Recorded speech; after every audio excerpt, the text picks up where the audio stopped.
Hello guys, panibagong araw, panibagong video naman tayo ngayon. So masyado na tayong hinapon kasi kakauwi lang natin.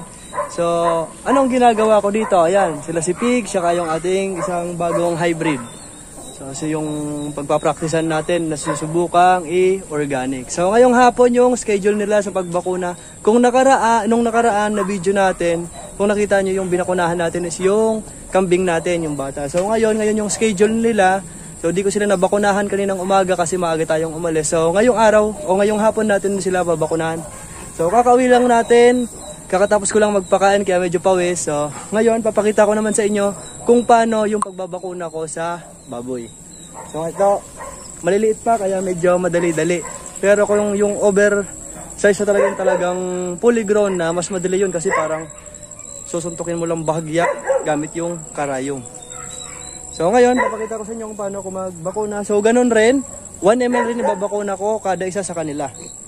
So itong tatlo yung babakunahan ko, itong hybrid, saka yung dalawa nating native na baboy, sila si Pig.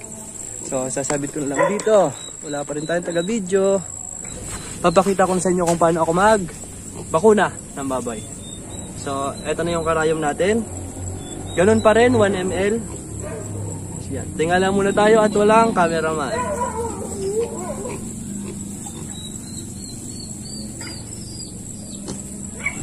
Ito ay multivitamins and iron pa rin.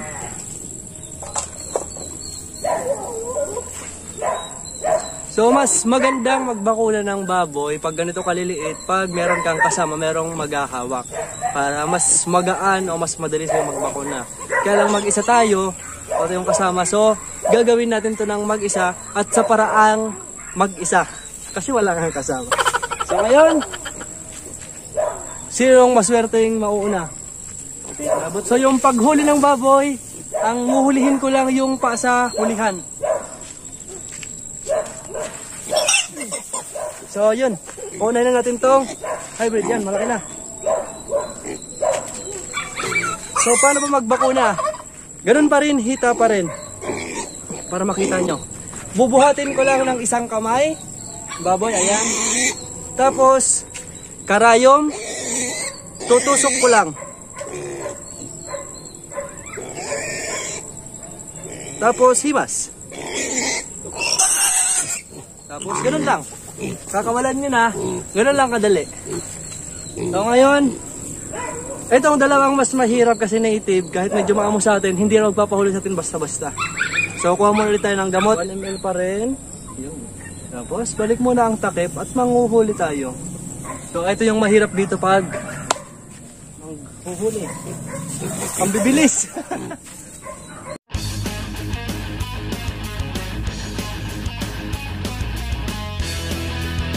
So ayun, nahuli natin yung isa.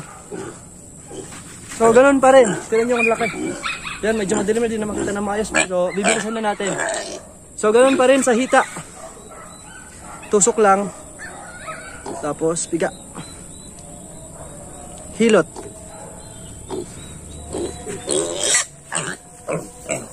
Tapos kailangan matandaan natin kung alin yung nabakunahan na. So yung nabakunahan na natin ay mas marami yung dumi niya sa noo. Yung isa ang wala pang bakuna. So kuha muna ulit tayo ng gamot. O itim yung native natin, baka di nyo na makita masyado kasi nagko-camouflage na, madilim na. So anlit nung kulungan hiningal ako pag huli. Yan, paubos na yung gamot natin. Kinulang tayo sa 1 ml. So ituturok pa rin natin to kasi sayang. So ilan na lang to. So kailangan kung magbabakuna, walang hangin. Tingnan nyo kung nakikita nyo may hangin. Yung walang black ito. Oh. Kita nyo yan. Oh.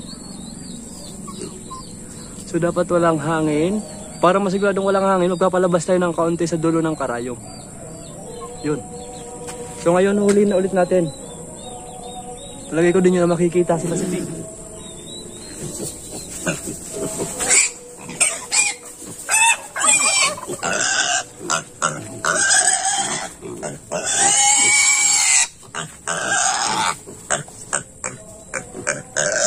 So ito na yung huli natin babakunahan, wala na. Wala na kayong makita. So ito naman na yung last.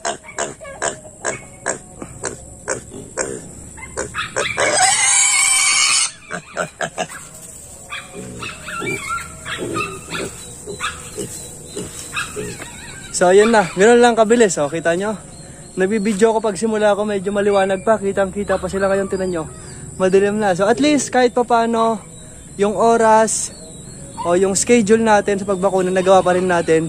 Hindi masisira yung schedule natin, so tuloy-tuloy. Ayan na sila. Di nakita sila si Pig, ayan yung isa oh. Tapos, ayan. Nakita. So bye bye, so stress sila. So kanina ilis ko yung tubig. Kasi balak ko sana pagkapakain ko walang tubig para mauhaw sila. Paglagay ko ng tubig mabilis mahuli pag umiinom.